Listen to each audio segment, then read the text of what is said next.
कर्पूर गौरम करुणावतारम संसार सारम भुजगेंद्रहारम सदा वसंतम हृदयारविंदे भवम भवानी सहितम नमामि।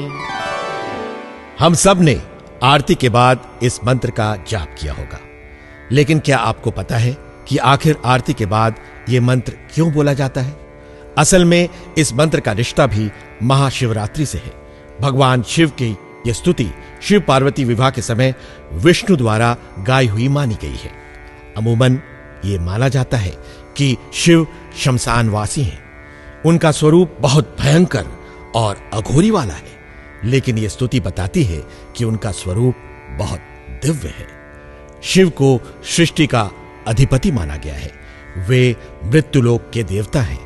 उन्हें पशुपतिनाथ भी कहा जाता है। पशुपति का अर्थ है संसार के जितने भी जीव हैं, जिनमें उन सब का अधिपति। यह स्तुति इसी कारण से गाई जाती है कि जो इस समस्त संसार का अधिपति है वो हमारे मन में वास करे। शिव शमशानवासी हैं जो मृत्यु के भय को दूर करते हैं। हमारे मन में शिव वास करें, मृत्यु का भय दूर हो। शिव एक योगी जिसके पास कुछ नहीं है, पहाड़ों जंगलों शमशान में भटकता, शरीर पर राख या खाल लपेटे, नग्न शांत क्रोधित खामोश, नाचता गाता, विवाहित लेकिन रिश्तों से दूर। ऐसी विडंबनाओं को आप क्या कहेंगे?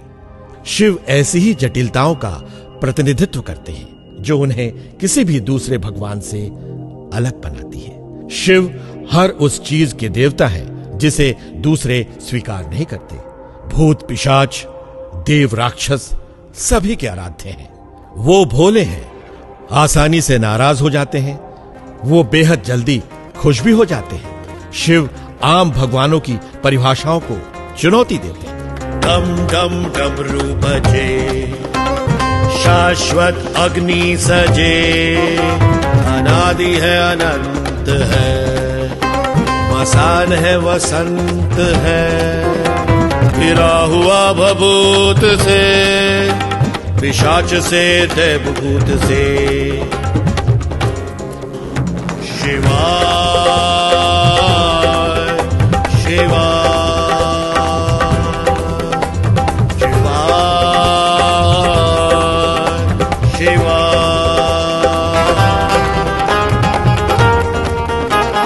कालों में महाकाल है, तेज है निढाल है, गंगाधर जटाओं में रहता कंदराओं में, वो काम मोक्ष से परे औघड़ सा रूप है धरे। शिवाय शिवाय शिवाय शिवाय। शिव की बात हो, मौका शिवरात्रि का हो, तो कई ऐसे आयामों पर बात करनी जरूरी हो जाती है जिनका प्रतिनिधित्व शिव करते हैं। उनका तीसरा नेत्र, माथे पर 3 लकीरें, गले में लिपटे सांप और यहाँ तक कि महाशिवरात्रि भी कई प्रतीकों से घिरी है। मसलन पहला सवाल तो यही है कि महाशिवरात्रि मनाई क्यों जाती है? सबसे लोकप्रिय कथा तो यही है कि इसी दिन भगवान शंकर ने पार्वती से विवाह किया था। लेकिन कथा सिर्फ इतनी नहीं है। असल में शिव पार्वती विवाह की कहानी से पहले शिव सती के बारे में जानना जरूरी है। सती ने अपने पिता की मर्जी के खिलाफ शिव से शादी की थी। सती के पिता दक्ष अपने दामाद का तिरस्कार करते हैं। शिव को उससे जरा भी फर्क नहीं पड़ता, लेकिन अपने पति के अपमान से नाराज होकर सती उसी यज्ञ की अग्नि में आत्महत्या कर लेती है जिसमें शिव को नहीं बुलाया गया था। नाराज शिव दक्ष की हत्या कर देते हैं और फिर शादी न करने का प्रण लेते हैं। इसी प्रण को पर्वत की बेटी पार्वती तोड़वाकर शिव से शादी करती है, योगी को गृहस्थ बनाती है। इस छोटी सी कहानी में हम शिव के कई रूप देखते हैं। अपने अपमान का उन पर कोई फर्क नहीं होता, लेकिन सती की मृत्यु उनका रौद्र रूप जगा देती है। यानी शिव भले ही अपने लिए उदासीन हो, लेकिन वो अपनों के लिए उदासीन नहीं है। वो कैलाश पर रहते हैं, जहां वनस्पति तक नहीं उगती। वाहन बैल है, जो शक्ति का प्रतीक है। गले में सांप है, जिनसे आम इंसान दूर ही रहना पसंद करता है। शिव उनका बैरागी रूप है, तो शंकर उनका गृहस्थ रूप। शिव भी वही वो शंकरा, हो रौद्र तो डोले धरा। शिव भी वही वो शंकरा, हो रौद्र तो डोले धरा। वो काम मोक्ष के पार है, जो नदी पे सवार है। तब में घिरा हिमाल पे, हरे चंद्र जो भाल पे। शिवाय शिवाय शिवाय शिवाय। दक्षिण भारत में शिवरात्रि को लेकर एक और मान्यता है।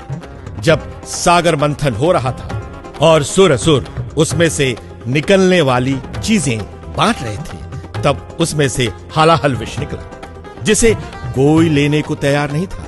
शिव उस विष को पीने को तैयार हो गए। शिव ने जैसे ही हलाहल पिया, पार्वती ने तुरंत ही भगवान शिव की गर्दन से उतरते विष को रोक लिया, क्योंकि वो जानती थी कि इस विष से वो नहीं बच पाएंगे। देवता इस बात को लेकर परेशान हो गए कि अगर भगवान शिव ने विष बाहर थूक दिया तो वो नहीं बचेंगे। रात भर यही द्वंद चला। आखिरकार शिव ने विष अपनी गर्दन में ही रोक लिया। तभी से वो नीलकंठ भी हो गए।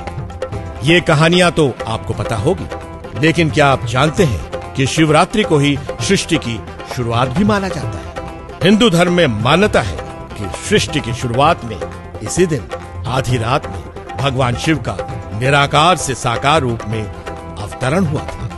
ईशान संहिता में बताया गया है कि फाल्गुन कृष्ण चतुर्दशी की रात आदिदेव भगवान शिव करोड़ों सूर्यों के समान प्रभा वाले लिंग रूप में प्रकट हुए। एक दिलचस्प बात यह भी है कि शिवरात्रि उन चुनिंदा त्योहारों में से है जो कृष्ण पक्ष में मनाई जाती है।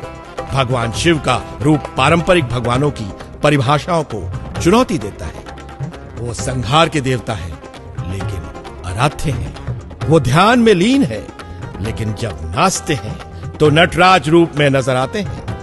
जब वो गुस्सा होते हैं तो प्रलय आती है।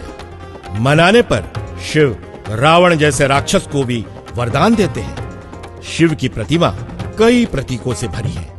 तीसरा नेत्र दर्शाता है कि जो नजर के सामने है, हमें उससे परे देखना चाहिए। शरीर पर भस्म इस तरफ इशारा करती है कि हमें अपनी जरूरतें कम रखनी चाहिए।